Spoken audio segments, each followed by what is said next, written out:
ceci n'est pas un épisode de podcast. Bonjour à tous, bienvenue. Je suis Nathalie, By Nat Création. Bienvenue sur cette chaîne si vous arrivez là au détour de YouTube. Recoucou à toutes les habitués, les abonnés. Et merci d'être là. Donc je suis Nathalie, By Nat Création. Vous pouvez retrouver sous ce pseudo-là sur Instagram et sur Facebook ou sur Patreon si vous voulez même en savoir un peu plus sur les coulisses de mon activité, puisque je suis teinturière de laine professionnelle. Et donc, cette chaîne YouTube est dédiée essentiellement au tricot, un peu à la teinture et à la couture, mais donc essentiellement au tricot. Et il y a une question qu'on me pose très souvent, et c'est-à-dire, qu'est-ce que j'utilise comme aiguille, comme matériel tricot divers et varié? Et donc, je me suis dit que j'allais faire une petite vidéo pour vous présenter un peu tout ce que j'avais. Je ne me présente pas comme une experte, pour la simple raison que je suis très fidèle à ce que j'ai et que je ne ressens pas le besoin absolu de partir dans tous les sens et de tout essayer, de tout avoir. Quand je suis contente de quelque chose, ben, je reste dans cette idée-là. Mais je voulais vraiment revenir, voilà. C'est vraiment une question qui revient régulièrement quand je vous propose, par exemple sur Instagram, si vous avez des questions. À chaque fois, on me la demande. Dans les 2 derniers épisodes de podcast que j'ai publiés, dans les commentaires, il y avait quelqu'un qui me posait la question aussi. D'où cette vidéo. Alors, je sais pas très bien par où commencer, parce que du coup, j'ai tout rassemblé autour de moi. Tout ce que j'utilise, voilà, comme matériel lié au tricot, c'est quelque chose que j'ai acquis. Ça fait maintenant 12 ou 13 ans que je tricote au quotidien. Donc, voilà, c'est pas... Pour les débutants, n'ayez pas peur, vous n'avez pas besoin de tout. Hein. Il y a plein de choses dont on peut se passer.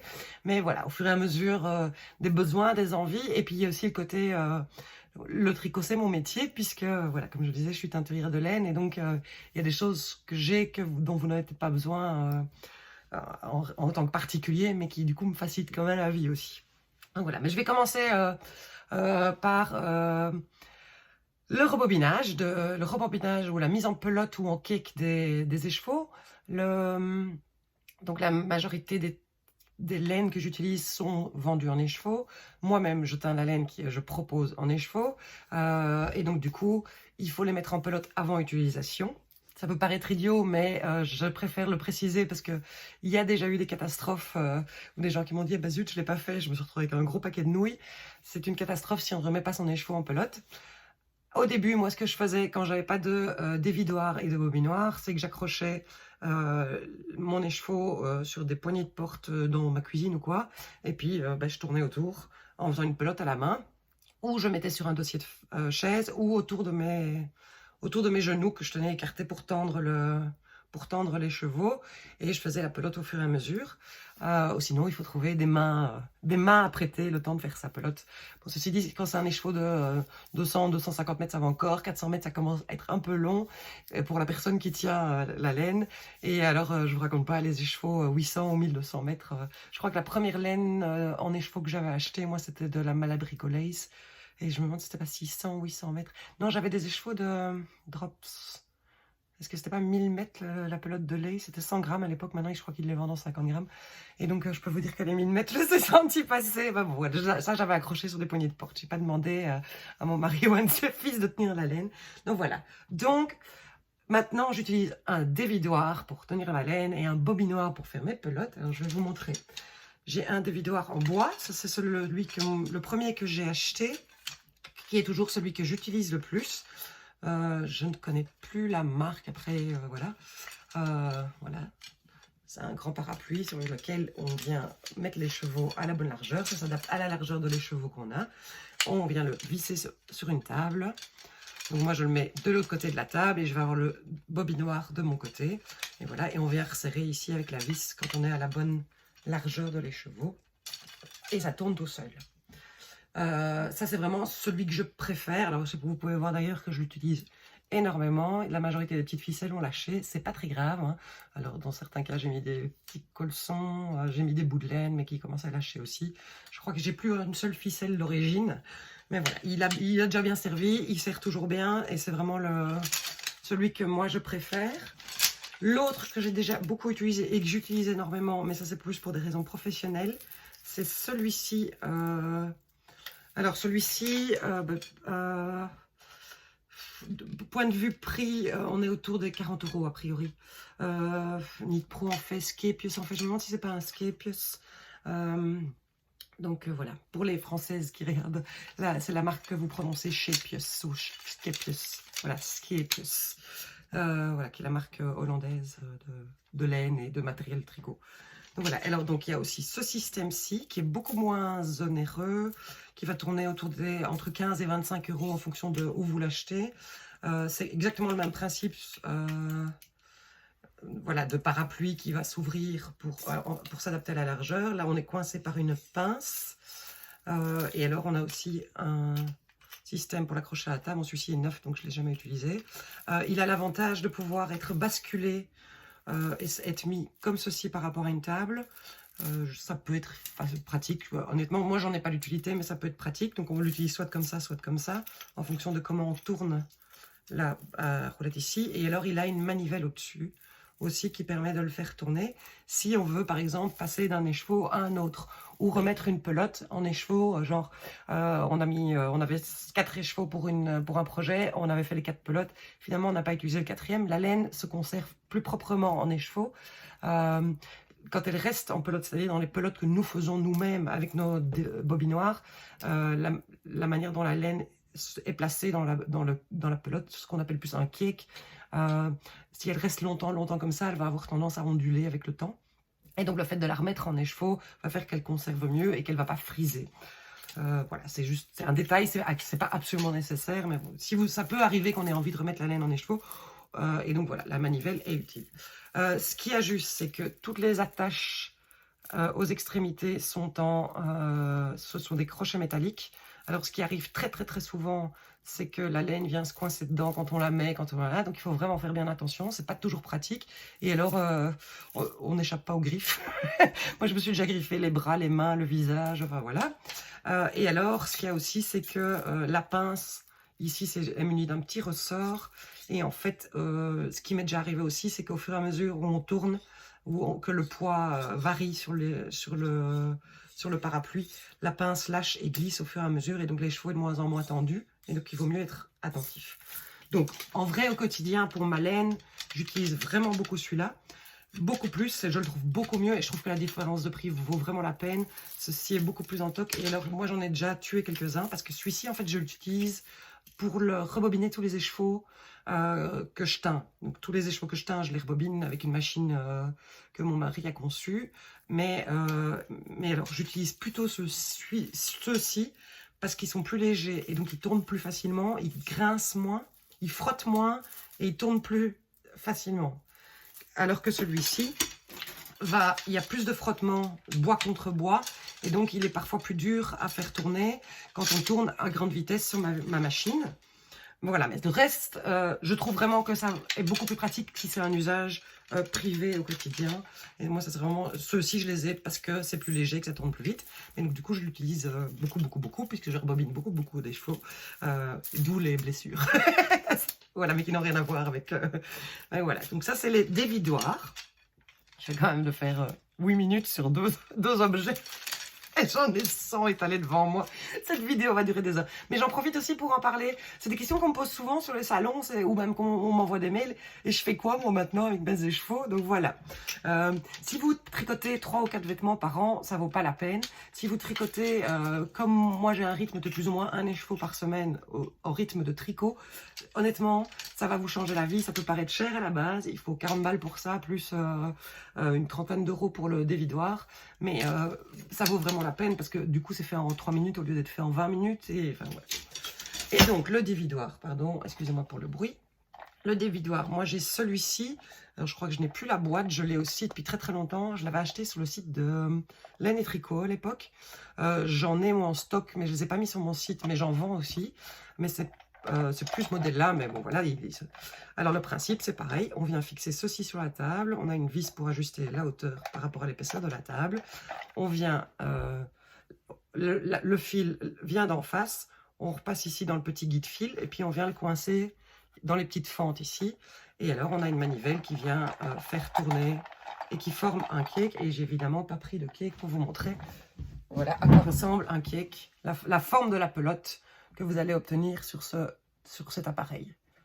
Alors, détail très très important et que je préfère préciser aux non-initiés, c'est que souvent dans les pelotes, on conseille d'utiliser le fil de l'intérieur. Moi, je conseille ce genre de pelote-ci d'utiliser le fil de l'extérieur. Je l'ai fait une fois ou deux. Si c'est un fil assez fin, genre comme ceci, il y a un moment, on va se retrouver avec juste une espèce de petite cage qui ne tient plus ensemble. Et moi, ce qui m'est arrivé, c'est que la cage s'est refermée sur elle-même et ça m'a fait une grosse boulette de nœuds. Donc voilà, donc il vaut mieux dérouler le fil extérieur quand on a fait ça, quand on utilise ces cakes. Donc voilà, donc ça c'est le dévidoir, le bobinoir. Oui c'est ça, ça coûte entre, je crois, une trentaine d'euros.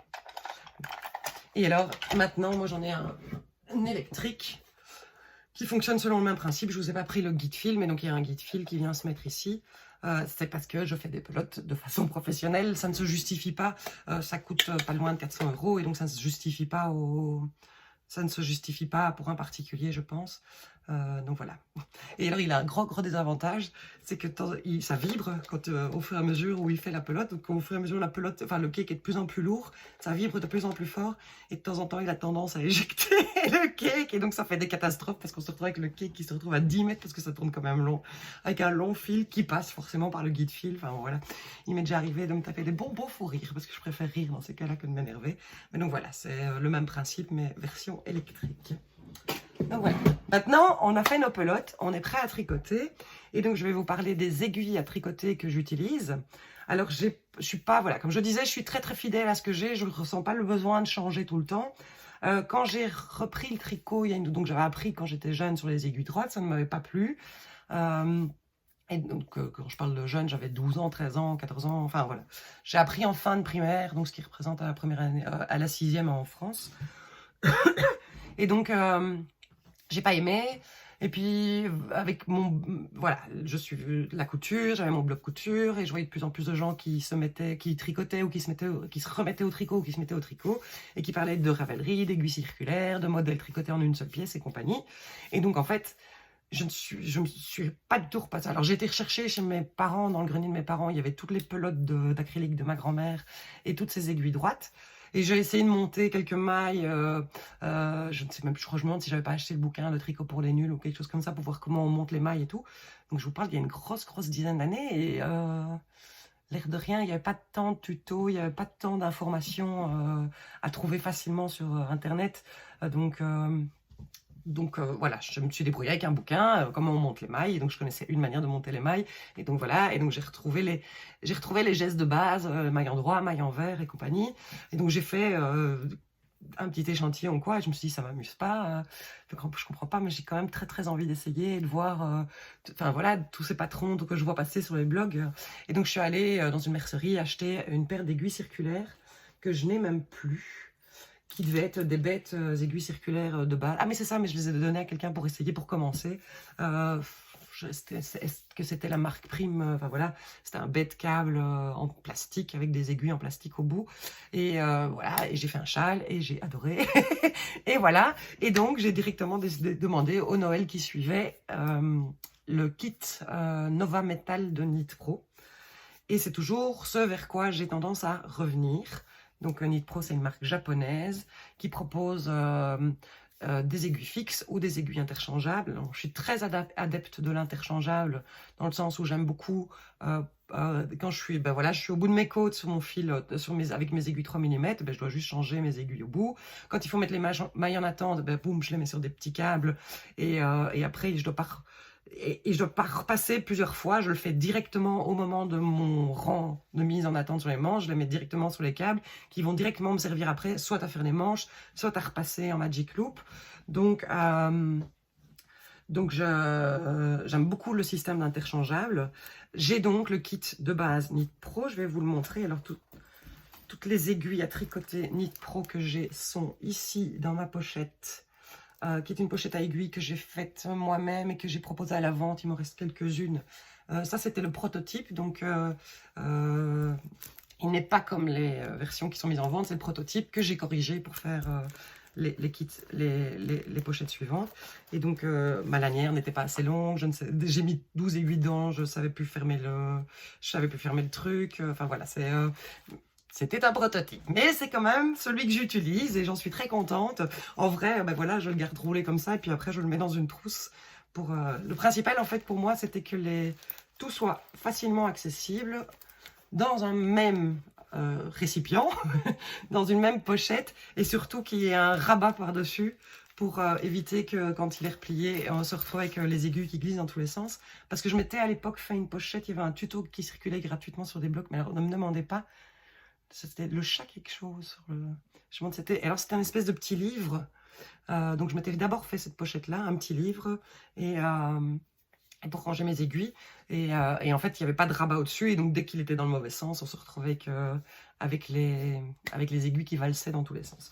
Bref, on n'est pas là pour parler de pochette pour aiguilles. Ceci dit, c'est utile aussi. Mais donc voici le kit que j'ai. Et donc, de base, le kit Knit Pro Nova Metal que j'avais allait du 3,5 au 6 mm de mémoire. Et donc, on avait 2 ou 3 câbles de longueurs différentes. Et une paire d'aiguilles, 3,5, 4, 4,5, 5, 5,5 et 6. Alors, ou 7, ça allait peut-être jusqu'à 7, je ne sais plus. Enfin, voilà, c'est toujours le même kit hein, quand on achète le kit de base Nova Metal. J'avais directement acheté...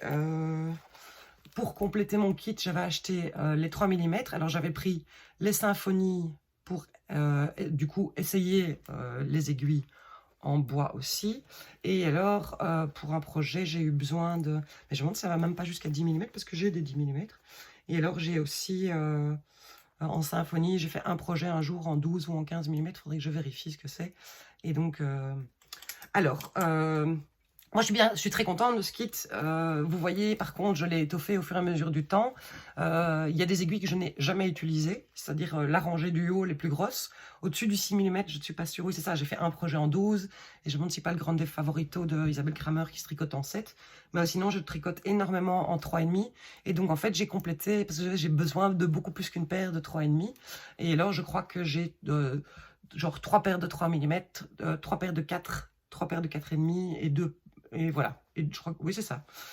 Et du coup, j'ai aussi essayé d'autres matières que le métal. Ça, c'est les bambous. Voilà. Alors, moi, le bambou et le bois, c'est le même problème. Je n'aime pas le contact. Ça me donne des frissons dans les doigts. Donc, par exemple, lécher une cuillère en bois, ça me donne des frissons dans les dents. Enfin, voilà, donc c'est vraiment très, très subjectif. Donc, en vrai, voilà, j'ai essayé en me disant, le bambou est plus lisse, je n'aurais pas cette sensation-là. Et c'était une idée aussi d'avoir quelque chose de plus léger que le métal et de pas qu'il soit moins froid. Donc, voilà. Mais donc, en plus, Symphony 3 mm, je l'ai utilisé 2 heures et elle l'a cassé parce que je serre assez fort mes aiguilles. Et donc c'est trop fragile dans mes mains. D'ailleurs, si je vous montre, je ne sais pas si on va le voir, celle-ci est tout à fait tordue. J'ai tendance à tordre mes aiguilles assez fines. Enfin, voilà. Mais ça, c'est du 3, du 3,25. Entre-temps, voilà, j'ai complété, j'ai pris du 3, du 3,25. Mais donc, bambou et symphonie, donc en bois, c'est pas complètement ce qui me plaît à utiliser. Par contre, ce que j'aime beaucoup, beaucoup, c'est les zinc. Alors, les Knit Pro sont des bouts assez ronds. La pointe est assez courte, donc on est assez vite sur la largeur totale de l'aiguille. Et alors le passage vers le câble se passe bien. Il est vrai que quand on tricote des gros... Je trouve que ça arrive plus souvent quand on tricote du 4, 4,5, 5, 5,5, qu'à force de tourner et de glisser son câble, les aiguilles ont tendance un petit peu à se dévisser. Mais moi, je vérifie régulièrement et puis on le sent que ça accroche. Et alors, les mailles ont tendance parfois un tout petit peu à accrocher ici au début, mais c'est aussi lié parfois à l'usure des câbles. Donc, ça fait 12 ans que je tricote, j'ai jeté un câble, parce qu'à force de servir, la partie plastique sortait du métal, et donc forcément, c'est pas idéal pour tricoter, puisque ça lâchait régulièrement. Et donc, voilà, c'est le seul câble que j'ai jamais jeté. Pour le reste, j'utilise... Alors, ce qui abîme fort les câbles, je pense, c'est le Magic Loop. Voilà, quand on fait pour les manches ou quand on fait pour les chaussettes ou quand on veut faire un bonnet ou quoi. Donc voilà, donc je suis très très très addict au Nova Metal et j'aime vraiment bien cette pointe. Alors ce que j'aime bien chez Zinc, c'est que c'est la même pointe en métal, assez arrondie. Moi j'aime bien quand les aiguilles sont assez arrondies. parce que je repousse mon aiguille à chaque fois et donc je me blesse si j'ai des aiguilles trop pointues. Par contre, c'est beaucoup plus léger et c'est beaucoup moins froid. Donc voilà, c'est pour ça que j'aime beaucoup les... Après, j'en ai pas plein parce que comme j'ai déjà plein de choses en métal, je ne trouve pas nécessaire de tout multiplier si j'en ai déjà. Mais donc j'ai du 3,5 surtout en zinc. Et alors ce que j'ai aussi, c'est des cubiques. Alors, où est-ce qu'il est? J'en ai une fixe. Ça, j'avais acheté pour essayer. Alors, cubique, qu'est-ce que je vais vous montrer? Mais je ne suis pas sûre que ça existe encore en version métal. Je crois qu'ils les font encore en bois. C'est également Nova. Donc voilà, vous voyez vraiment que l'aiguille est carrée. Et ce que je trouve très agréable, c'est que du coup, on a une très bonne... on tient très bien l'aiguille, on sait vraiment... Enfin voilà, c'est facile pour y poser. Le doigt, enfin voilà, je trouve que c'est une aiguille qu'on a très très bien en main. Donc voilà. Et alors, ce que j'ai beaucoup justement en cubique, c'est les petites aiguilles courtes. Voilà, les aiguilles plus courtes que les autres. Attendez, je ne sais pas pourquoi je veux en prendre 40 alors qu'il suffisait que j'en prenne une. Donc l'aiguille classique fait 13 cm. Ah ben vous voyez, une aiguille tordue. je torture mes aiguilles. Et voilà, l'aiguille plus courte. Alors, à quoi sert l'aiguille plus courte? Je crois que je l'ai déjà précisé, mais j'en reparle. Donc, il y a plein de longueurs de câbles différentes. Les câbles, maintenant, chez Nitpro, à la base, ils étaient juste violets comme ceci, avec les pointes argentées. Maintenant, ils les font en noir or, ou alors on peut les avoir dans plein de couleurs différentes, et chaque couleur est une longueur de câble différente. Donc, à force de réassort, moi, j'ai un peu de tout. En soi, la couleur, je m'en fous. Mais donc, ce que je veux dire, c'est que voilà la longueur de câble différente qui va s'adapter au projet. Quand on veut faire un projet en rond court, il vaut mieux forcément avoir un câble assez court pour pouvoir fermer le cercle. Et quand on a beaucoup de mailles, par exemple on fait un gilet sur toute la largeur ou qu'on a un châle à 500 mailles, il vaut mieux avoir un câble plus long parce que sinon il y a tout est au même endroit et c'est difficile. Après moi j'aime beaucoup quand je fais un pull, voilà disons celui-ci il fait 120 de diamètre, je vais pas prendre un câble de 120 pour faire mon pull, je vais prendre un câble de 80 parce que comme ça les aiguilles coulissent vite au fur et à mesure où on les tricote et il ne faut pas tout le temps aller les rechercher. Je me disperse. Donc, parmi ces câbles existe le câble 40 cm et celui-ci ne s'utilise qu'avec les aiguilles courtes. Parce que si on met 2 aiguilles longues à chaque extrémité, je peux vite le faire, on a les idiots. Moi je trouvais ça, genre j'ai acheté un câble de 40 cm, je me suis dit, oh c'est chouette, ça va être chouette pour faire des monnaies, et je vais utiliser les aiguilles que j'ai, tout ira bien. Non, non, non, on ne sait pas fermer le cercle. Voilà, c'est impossible de tricoter parce que le câble est trop court par rapport aux aiguilles. Alors, petite précision chez Nitpro, quand ils disent qu'un câble de 40 cm, vous le voyez, il ne fait pas 40 cm. En fait, les mesures données pour le câble sont données aiguilles comprises. Aiguille de 13 cm pour les grands câbles et aiguille de 9 cm pour les petits câbles. Donc en fait, c'est une fois qu'on a mis les aiguilles qu'on a les 40 cm. Et alors moi, ce 40 cm, j'en ai 3, je crois. C'est un des câbles que j'utilise beaucoup. J'utilise pour faire les bonnets, parce que c'est juste bien pour faire la circonférence du bonnet. Pour monter les mailles d'un pull, en général, je commence sur les aiguilles 40 cm. Comme ça, je peux tricoter en rond sans devoir tirer sur mes mailles. Et alors, comme je vous le disais, pour mettre les... bon, ce n'est pas un bon exemple parce que c'est pas un pull raglan et ça, c'est avec c'est des manches qu'on a dû relever. J'ai pas précisé qu'il s'agit du pull Rubia de Nadia Crétin-Lechen. Je crois que vous commencez à le connaître. C'est un même pull préféré de 2019 qui est tricoté dans ma base Milky Way teint à la Garance. Voilà. Et donc, je mets mes mailles de manche en attente sur mes 2 aiguilles de 40 cm. Sur mes 2 câbles de 40 cm. Avec tous ces câbles, chaque fois qu'on achète un câble chez Nitpro, on a des petits bouchons qui sont vendus avec. Et donc, c'est pour ça que je trouve vraiment le fait d'avoir de l'interchangeable pratique. Parce que du coup, je fais mon raglan, j'arrive au rang de séparation, je mets mes manches en attente et je viens directement fermer chacune des 2 manches avec mes petits bouchons, mes 2 petits bouchons. Ensuite, je continue mon corps. Vous savez comment j'ai l'habitude de tricoter, c'est que je vais m'arrêter après la fin de mon premier écheveau, c'est souvent 2-3 cm sous la séparation des manches. Et là, je vais mettre le corps en attente. Je vais juste dévisser mes 2 aiguilles, venir mettre mes petits bouchons, et puis je vais reprendre mes mailles de manches et faire mes manches avant d'avancer sur le corps.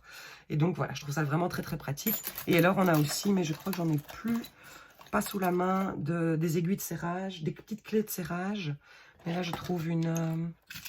c'est pas une Knit Pro. Ah voilà, Knit Pro fourni avec chacun de ces câbles, on a une petite clé de serrage. Et donc, quand on vient mettre l'aiguille ou le bouchon, on visse son aiguille sur le câble. Et pour vraiment bien serrer, on vient compléter avec la petite clé de serrage. Voilà, et ça, a priori, à la main, ça se dévisse plus. Donc voilà, donc ça c'est mon kit de base Knit Pro. C'est ce que je préfère utiliser, et donc je n'ai pas beaucoup d'autres trucs à vous dire. J'ai également une ou deux paires de 2,5 mm Adi. Oui, c'est ça, j'ai du 2,25 et du 2 mm. Alors je ne sais pas pourquoi, est-ce que je ne trouvais pas le Knit Pro, j'en sais rien, enfin voilà. Mais de nouveau, Adi métal, Adi en métal, et c'est mes aiguilles pour faire les chaussettes. Je trouve qu'il n'y a vraiment pas de grosse différence entre les Adi et les... Mais là, j'ai une paire de Knit Pro pour les chaussettes. Elles se ressemblent vraiment très très fort. La différence, c'est qu'ici... Oh là là, on voit rien. Hein. Surtout qu'elles sont usées et abîmées. Ici, c'est un tout petit peu plus étroit, puis ça s'élargit. Et donc, les mailles glissent un peu plus. Et donc, c'est pour ça que j'ai tendance à utiliser plus celle-ci pour faire les chaussettes. Et vous voyez, de nouveau, le bout est très, très arrondi. Il existe d'autres choses chez Adi, mais je ne suis pas une grande spécialiste. Donc, voilà. Et donc, ça, c'est mon kit Knit Pro. Bon, j'ai été interrompue par un coup de téléphone. Et donc, je reprends juste... voilà, j'ai fini de vous parler du kit Knit Pro. Donc, j'enchaîne. Je vous parlais donc du fait que j'avais également acheté un kit Chiago. Est-ce que vous voyez le nom de la marque? Le kit Chiago s'est vendu dans une très jolie pochette en tissu avec des espaces tout faits pour ranger les aiguilles. Et alors, on a de base du 2,75, 3,25, 3,5, 3,75, 4, 4,5, 5. Il n'y a pas de 3 mm. Entre-temps, moi, j'ai déjà complété avec du 3, 3,5. Voilà, ça, j'ai un peu plus. Et alors, de base, je crois qu'on a 3 câbles de longueur différente. Et là, par contre, quand on dit un câble de 75 cm, il fait 75 cm, c'est pas en plus des aiguilles. Voilà, pour info. Et alors, sur le même principe, c'est vendu avec des petites clés de serrage, une clé de serrage. Et alors, on a dans le kit 2 bouchons à mettre au bout de ces aiguilles pour mettre les mailles en attente. Et alors, on a aussi un petit sachet, mais je n'en ai plus beaucoup dans le petit sachet, des petits anneaux marqueurs. Ce kit-là, il coûte une centaine d'euros. Il y a beaucoup moins. Par contre, la qualité est largement supérieure. Je pense que quand on a utilisé Chiago, on a du mal à revenir aux autres marques. Enfin, voilà, beaucoup de tricoteuses utilisent la marque Aya Aya. J'en ai utilisé qu'une seule fois. On m'avait prêté une paire d'aiguilles. Et alors, j'avais aussi une paire de courtes pour faire les chaussettes. C'est beaucoup trop pointu pour moi. Ça ne convient pas du tout à ma façon de tricoter. Donc, je ne peux pas vous en parler. Je ne peux pas comparer. Mais je sais que beaucoup de gens disent que le câble Aya Aya est vraiment très agréable. Alors, Chiago, c'est top pour ça, justement. Regardez la différence. Donc, je stocke mes câbles de la même façon. C'est-à-dire que je les remets comme ceci et je les glisse dans une pochette. Et donc les câbles Knit Pro sont assez rigides quand même et ils ont tendance à garder cette forme. Et donc ça peut être un peu embêtant quand on monte ses mailles, on ne sait plus très bien dans quel sens on est et on risque de twister ses mailles. Tandis que le câble Chiago revient à presque tendu. Donc voilà, donc ça c'est la grosse différence entre les deux. Et alors la matière, c'est du métal mat. Donc les mailles glissent tout aussi bien. La pointe, à mes yeux, est à peu près aussi arrondie. Je ne suis pas dans le même numéro d'aiguille, mais c'est légèrement plus pointu. Et c'est un tout petit peu plus long avant de passer à la largeur exacte de l'aiguille. Donc voilà. Et alors le passage entre le câble et l'aiguille est très fluide. Un tout petit peu plus. Ça a moins tendance à accrocher vraiment juste ici. Mais voilà, moi ça m'a jamais dérangé. Et ceci étant dit, sur une aiguille, je trouve que sur une aiguille fixe, ça accroche tout autant que sur une aiguille interchangeable, puisque cette partie-là est la même. Donc voilà. j'avais entendu dire que Chiagu, ça se dévissait beaucoup moins que Knit Pro. Moi, j'ai le même problème, ça se dévisse aussi assez régulièrement, mais vraiment quand je tricote plus avec des aiguilles plus épaisses, en 3,5, ça m'arrive très rarement, ce qui est quand même la majorité de mes projets tricot. Mais donc, je switch vraiment entre les deux. Mon kit Chiagu n'est pas très vieux, donc voilà. Et puis, j'ai quasi tout ce dont j'ai besoin déjà en Knit Pro, donc c'est pas l'idée de enfin voilà, c'est pas l'idée de tout remplacer. Ce que j'ai, je le garde, je vais pas tout jeter. Tout a été utilisé, donc je vais pas le revendre. Enfin voilà, donc voilà, ça c'est les aiguilles à tricoter. Et alors ce que j'ai également comme aiguilles à tricoter, mais que j'utilise pas des masses, ce sont les Adi. Je vais les sortir de la pochette, les fameuses 30 cm pour faire les manches ou les chaussettes. Ah oui, non, et alors j'ai aussi une 25 cm de Knit Pro, c'est bien, du coup je peux vous parler des deux. Alors, je vous ai dit, donc Aya, j'avais essayé les 23 cm Aya pour faire des chaussettes.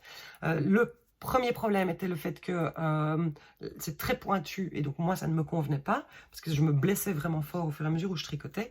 Et alors 23 cm, c'était très étroit et alors les aiguilles ne font que, je peux plus vous les montrer parce que je les ai données à quelqu'un qui les utilise et qui les adore, les aiguilles ne font que 2 cm et demi et donc en fait on ne sait y mettre qu'un doigt.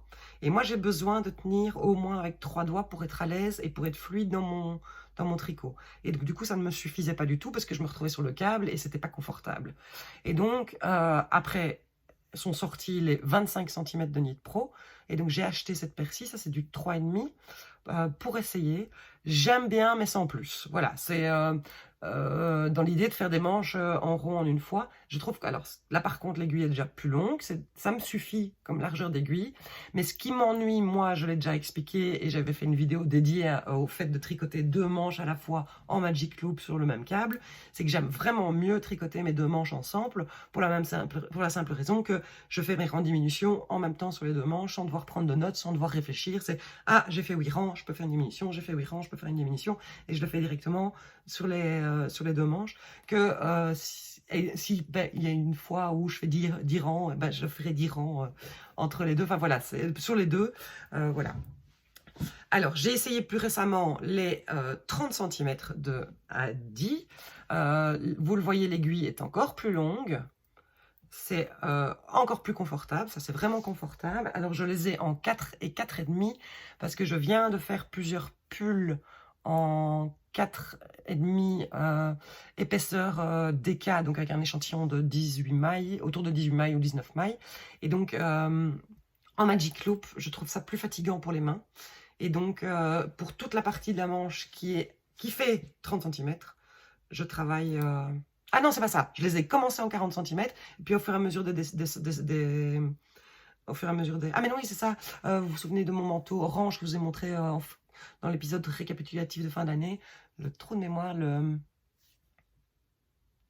vous me le dites tout, hein, le gown cardigan que j'ai fait avec la laine de la Féfile et la Hedgehog coloris rouille, Rusty Nails et rouille de mine.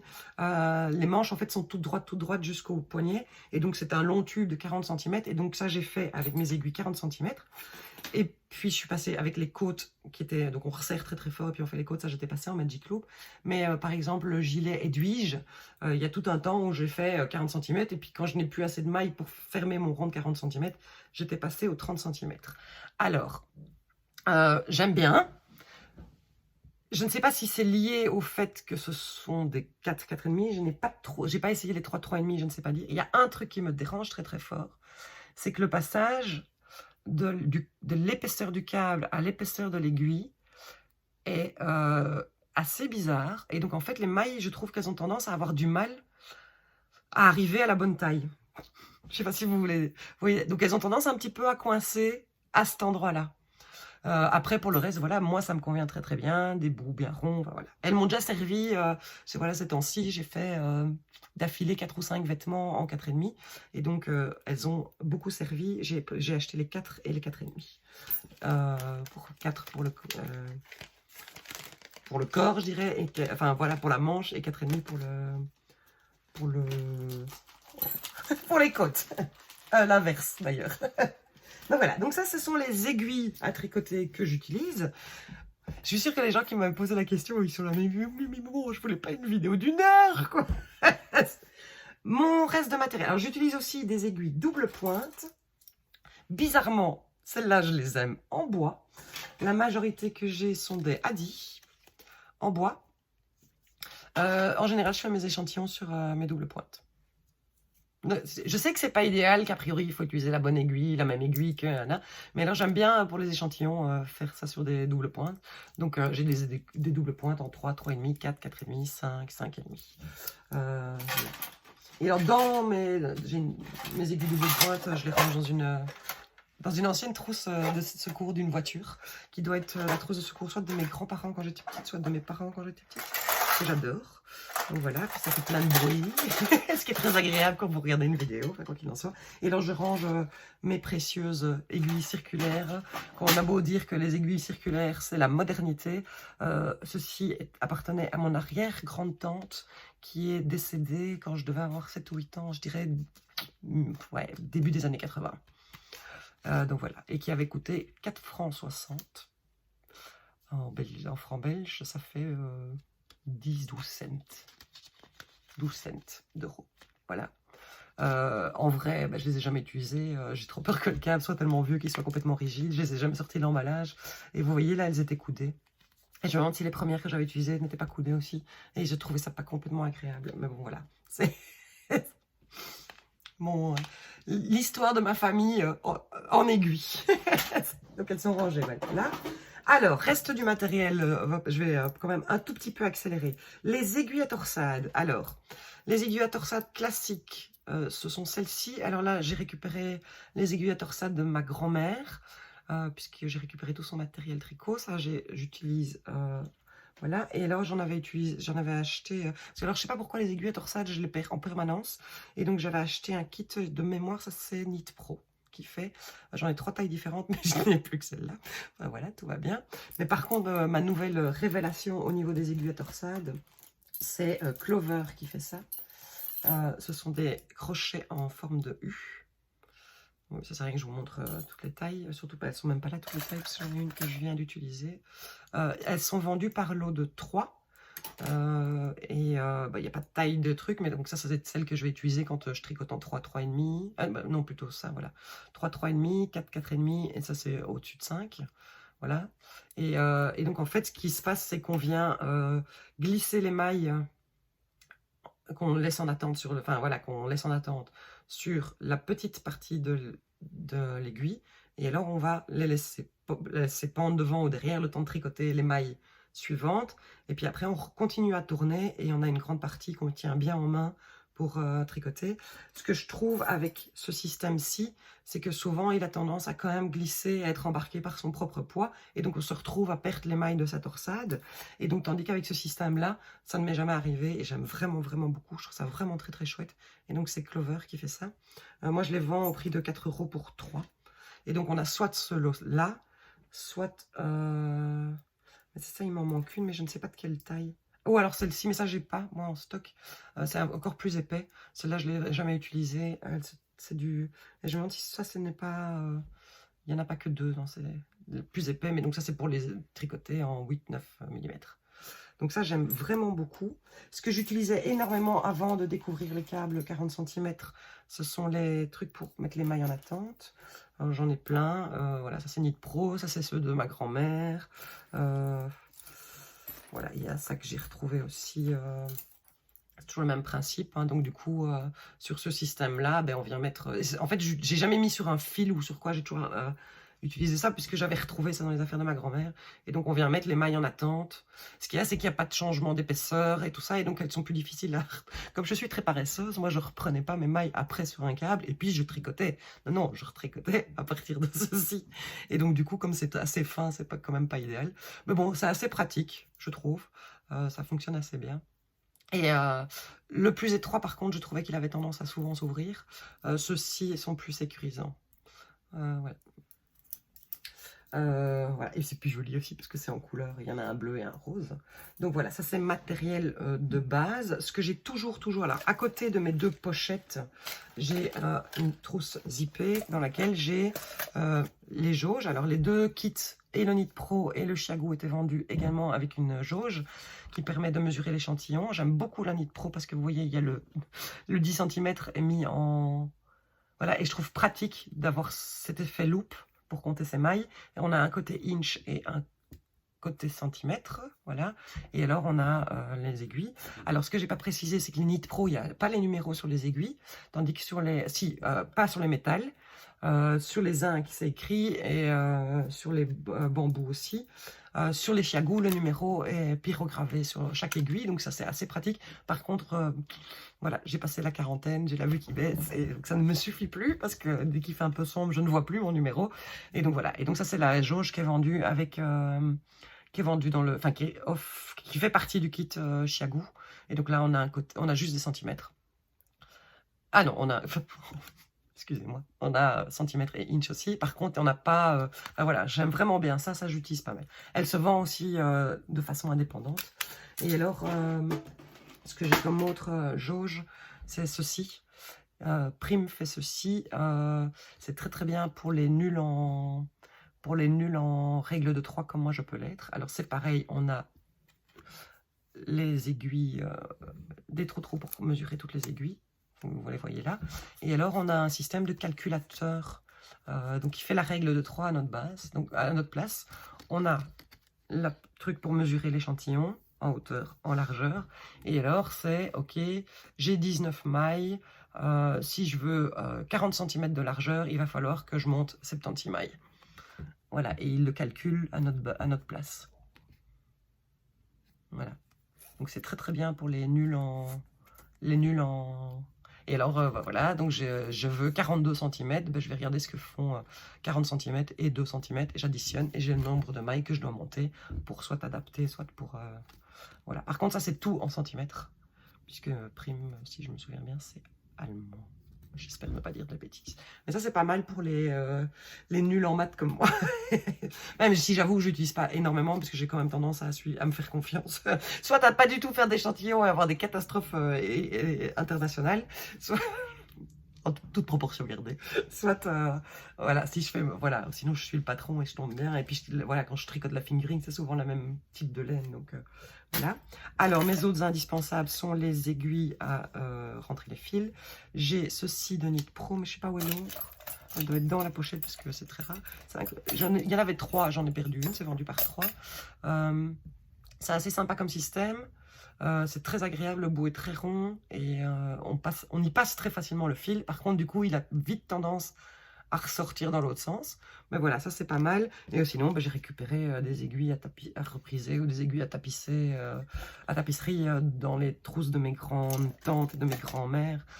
Donc voilà, j'ai tendance à utiliser ça. J'ai jamais, voilà, ça j'avais acheté juste pour le fun, pour essayer le petit passe-fil plus large, parce que c'est vrai que ça c'est pas toujours évident de venir y passer de la DK voire plus épais. Mais j'ai tendance à utiliser le plus celle-ci, et ça j'en ai une dans chaque trousse à tricot, j'en ai dans quasi chaque sac à projet, elle y reste. J'en ai une ici dans mon pot à crayon, enfin voilà, j'en ai. Voilà.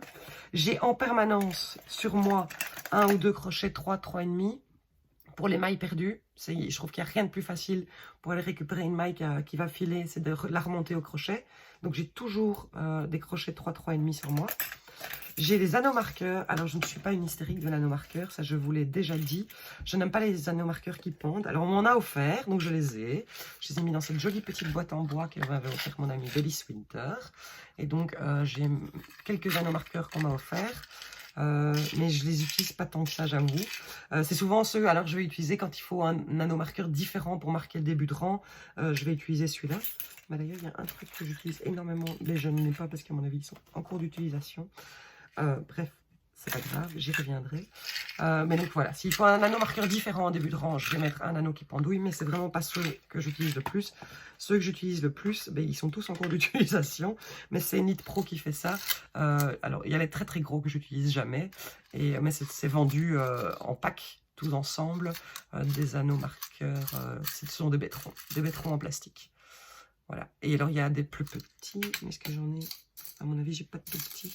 Il y a 3 tailles dans la même boîte, mais ils sont tous en cours d'utilisation. Il y a 3 tailles, et la plus petite taille est la plus petite. C'est celle que j'utilise le plus, parce que c'est 3,5 c'est très bien.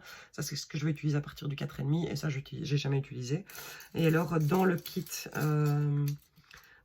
Aya Aya, il y avait aussi ceci.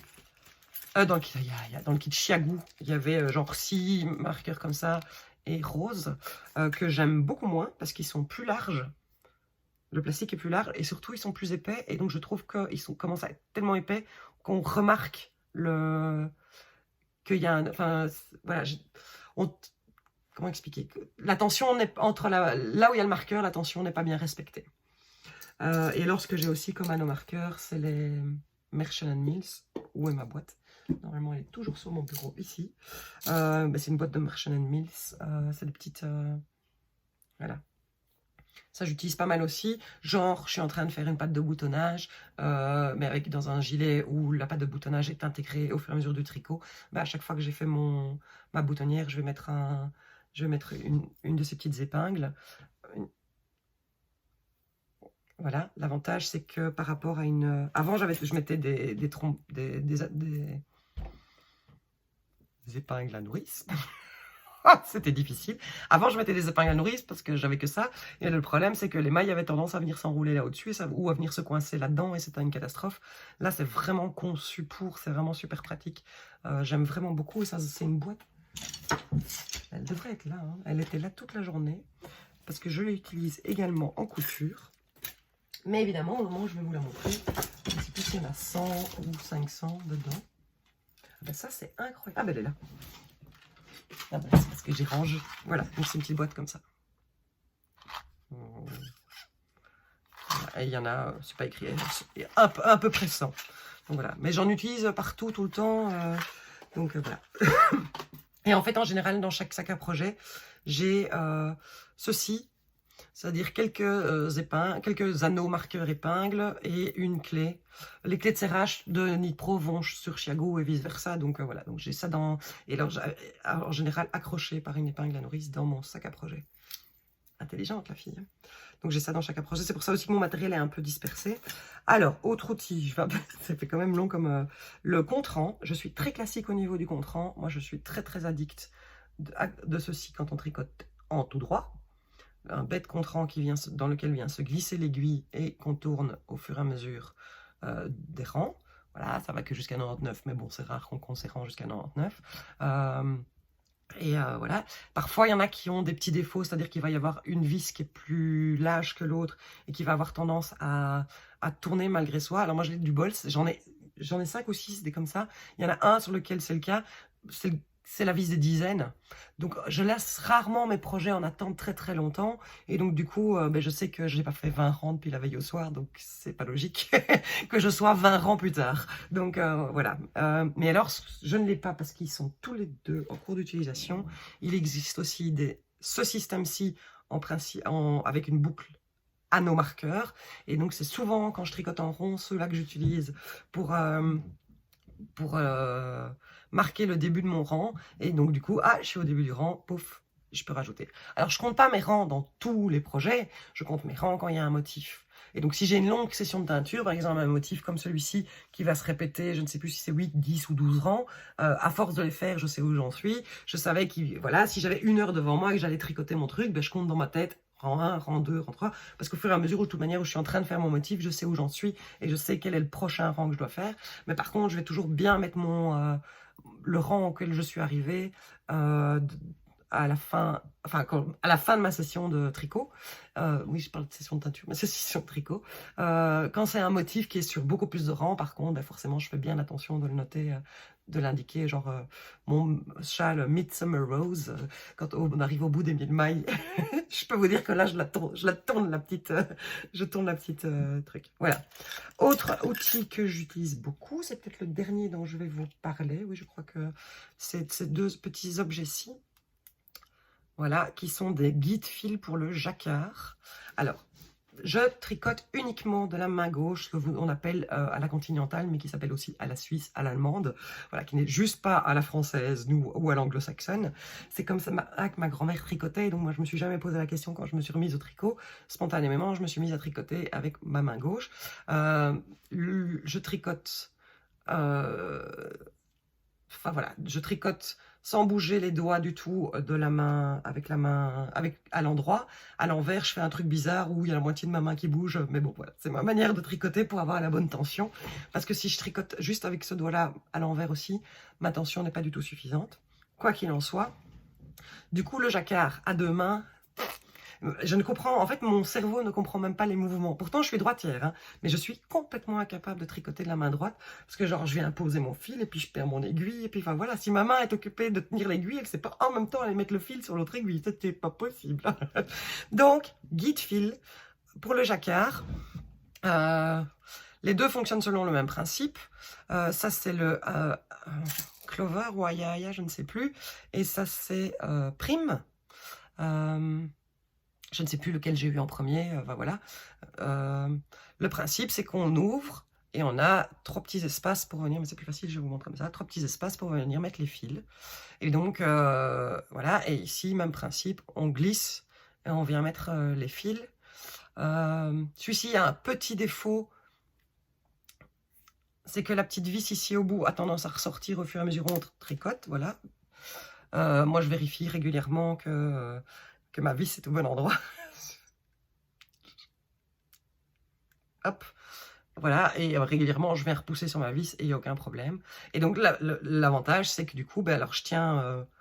j'utilise jamais les deux en même temps, je vous rassure. Mais donc, je tiens... en fait, je viens passer mes fils entre chaque doigt pour les guider, et puis je viens. Mais j'ai rarement fait du jacquard à 3 couleurs, j'en fais souvent à 2 couleurs. Et donc, en fait, je tricote le jacquard à l'endroit aussi rapidement que le point endroit, quasi, en dehors du fait que je dois quand même suivre ma grille. Celui-ci est un tout petit peu plus confortable, même si le truc est étroit, parce que la bague est peu large et qu'elle prend peu de place sur le doigt. C'est vrai que si je fais une longue session de tricot et que je garde ça longtemps, mais vous voyez, ça s'ajuste aussi à la taille du doigt, puisque ça s'écarte un peu. On a quand même tendance à un petit peu être à l'étroit et à transpirer là-dedans. Mais voilà, les deux sont, pour moi, ont la même utilité, sont aussi pratiques l'un que l'autre. Voilà. Mais je suis pas sûre que des doigts très gros rentrent dedans. J'ai aucune idée. Et il y a ce petit défaut de vis qui ressort. Si vous pouvez les retrouver sur la boutique, ça va. Voilà. Et leur dernier accessoire indispensable, les petits ciseaux. Mais ça, pareil, j'en ai une paire dans chaque sac à projet. On ne sait jamais quand on a besoin. Crochet, clé de serrage, anneau marqueur et ciseaux. Je crois que ça, j'ai dans tous les sacs à projet. Et leur dernier truc que j'aime beaucoup avoir tout le temps sur moi, c'est mon mètre ruban. Alors, je ne sais plus où je l'ai acheté, je crois que je l'ai bêtement acheté, peut-être même au supermarché. Celui-ci, bah, c'est un mètre ruban classique de couturière, sauf qu'il a une face en centimètres et une face en inch. C'est pas la classe, ça? Donc, du coup, si tu fais un patron que c'est écrit qu'il faut faire 14 inch, ben, je ne fais pas de conversion, je fais 14 inch. Voilà, mais bon, ça c'est mon petit truc en plus. Je suis tombée dessus, voilà, il ne sert jamais en couture, il me sert que pour le tricot. J'ai toujours des crayons, des stylos, un marqueur de couleur pour, voilà, pour mettre les trucs. En gros, ça c'est mon matériel pour tricoter. Alors, je termine avec le matériel pour le blocage, qui est aussi une question qu'on me pose souvent. Je ne bloque pour ainsi dire pas les pulls. Comme je tricote les vêtements en une seule pièce, je sais que le blocage, donc la mise en forme, parce qu'on appelle ça blocage, parce qu'en anglais c'est blocking, mais à mon avis c'est plus une mise en forme qu'il faudrait utiliser comme terme. La mise en forme du temps où on faisait les vêtements en plein de petits morceaux, les bords avaient tendance à roulotter, donc voilà. Et donc c'était beaucoup plus pratique d'assembler le vêtement une fois qu'on avait bien mis à plat et mis en forme son vêtement et qu'on l'avait fixé à plat. Pour avoir moins les bords qui roulotent. Je trouve que pour les pulls, les gilets et tout ça, alors oui, quand il y a un motif de dentelle, ben, il faut tirer un peu dessus pour le mettre, pour l'étaler, pour qu'il se mette en valeur. Mais donc ce que je fais moi, donc, je vais tremper mon vêtement dans de l'eau tiède à température de ma main en fait. L'eau du bain de bébé en fait, hein. Donc l'eau du bain de bébé, on plonge sa main, on sent pas de différence entre voilà. C'est l'eau que j'utilise, c'est room temperature, ils disent en anglais, vraiment la température ambiante, quoi. Voilà, donc je dirais entre 30 et 35 degrés. Il ne fait pas 35 degrés dans ma maison, mais... Bref, ouais. Je mets de l'eau à cette température-là et je verse un tout petit peu de Calan, le savon pour la laine, que j'aime bien parce qu'il y a un tout petit peu de lanoline.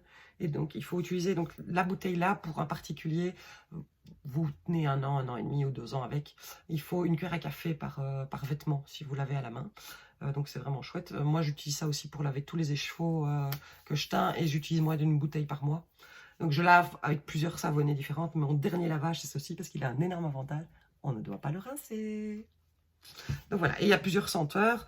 Pour le moment je suis en phase eucalyptus, je trouve ça très rafraîchissant. Donc voilà, il existe des 100 ml et des 500 ml. Donc voilà, donc je mets quelques gouttes de mon Nocalan dans ma bassine.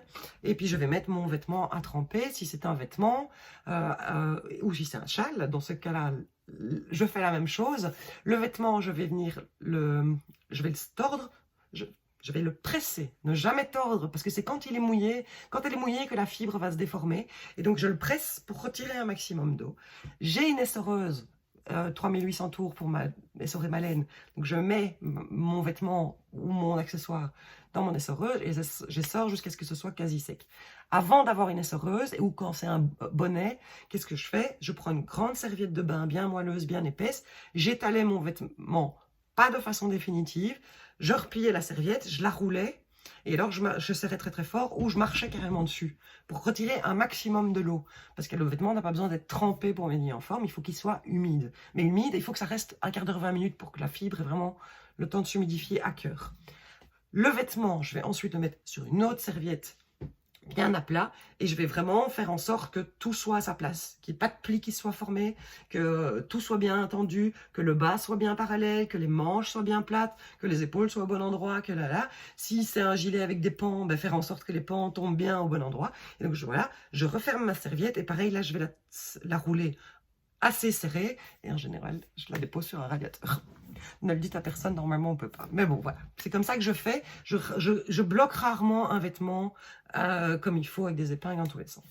Pour les châles, je me suis fait plaisir, parce que je tricote quand même pas mal de châles. Je me suis acheté le kit de blocage de Knit Pro.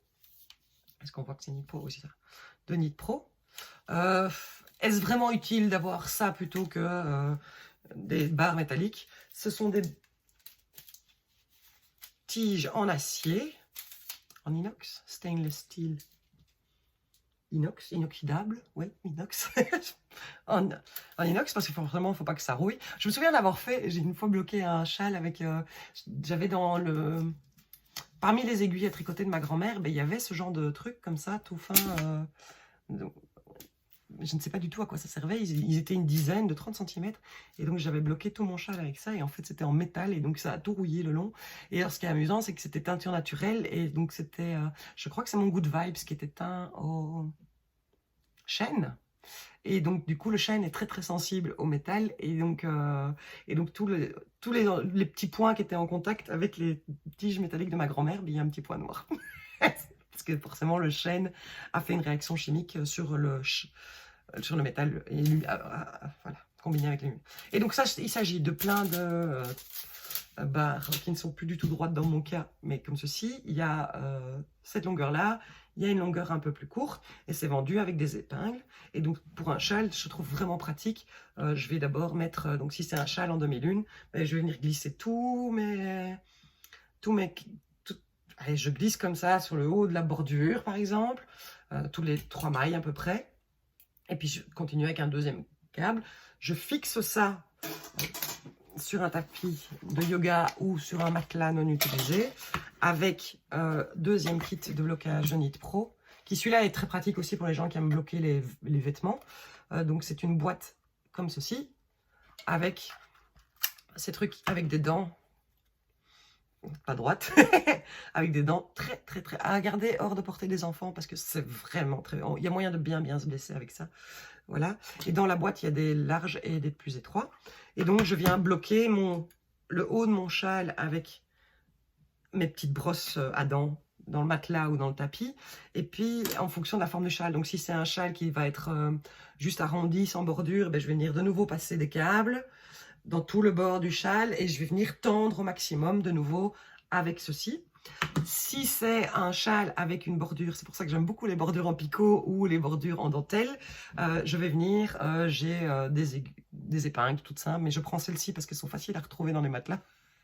Ce sont des épingles, des aiguilles de quilting qui ont la petite... elles sont aussi très pointues, très dangereuses. Et donc, elles ont la petite pointe qui fait qu'elles sont toujours faciles à retrouver. Et donc, je viens mettre une de ces aiguilles... aiguille ou épingle? Comment ça s'appelle, ça? Quel est le bon mot? C'est écrit sur la boîte. Épingle, pardon. Voilà, veuillez m'excuser, ce ne sont pas des aiguilles, il n'y a pas de chat. En fait, c'est... Oui, pourquoi? Parce qu'une aiguille à tricoter, il n'y a pas de chat non plus. Pourquoi? Bref. Épingle. Un grand débat intérieur sur la langue française. Et donc, je viens épingler chaque pointe, chaque picot ou chaque pointe du motif de dentelle pour, en face du haut de mon châle. Donc, voilà. Et donc, tout le long... Voilà comment je bloque. Comme ça, vous avez toutes les informations en une fois et en une seule vidéo. Je pense avoir parlé de tout. J'ai également, je vous en ai déjà parlé, j'ai un rasoir à bouloche. Celui-ci, c'est de la marque Adi. Il est sur pile, donc j'ai des piles rechargeables. Voilà, et c'est assez pratique. Voilà, on a une petite grille qui vient raser les bouloches sans abîmer, sans arracher. Parce que quand on a tendance, en fait, quand on met de en bouloche, on a tendance à faire comme ça. Le problème, c'est qu'on va faire qu'aggraver le problème parce qu'on abîme la fibre, tandis que ceci vient juste frotter contre et juste manger au fur et à mesure où on passe les petites bouloches qui dépassent. Moi, toutes les laines sur mon corps bouloche, peut-être à part les très retordues, comme ici la Milky Way ou ma base Twinkle, qui sont très retordues, très serrées, mais sinon toutes les laines bouloches sur mon corps, donc ou sur le fait que je bouge beaucoup. Donc voilà, je vous ai tout raconté, j'espère que ça vous a plu. Bon, bah, vu que j'ai ça à couper, je crois que ma vidéo est de nouveau un peu longue, mais je voulais vraiment aborder le sujet de fond en comble parce que c'est des questions qu'on me pose tout le temps. Et donc voilà, vous pourrez, je ne sais pas si ça intéressera tout le monde. Il existe des centaines de milliers de plein de petits accessoires, de petits objets, de petits anneaux, de marqueurs, de petites choses comme ça. Je suis pas cliente, donc voilà. Moi, il me faut mes petits anneaux ronds, mes aiguilles métalliques. Enfin, finalement, je suis assez basique, mais j'aime bien avoir quelques trucs vraiment pratiques. Et je trouve que, voilà, comme je disais, avoir ce genre d'objet-là, c'est un vrai plus pour le jacquard. Cette aiguille à torsade-là, moi, elle m'a changé la vie. Et donc, je ne fais même plus de torsade. Quand on fait une torsade de deux, il n'y a pas besoin de croiser les mailles, il n'y a pas besoin d'aiguille à torsade. Je l'utilise quand même. Donc voilà, je vais vous laisser là. J'espère que cette vidéo vous aura plu et on se retrouve bientôt pour une autre vidéo. Merci pour tout.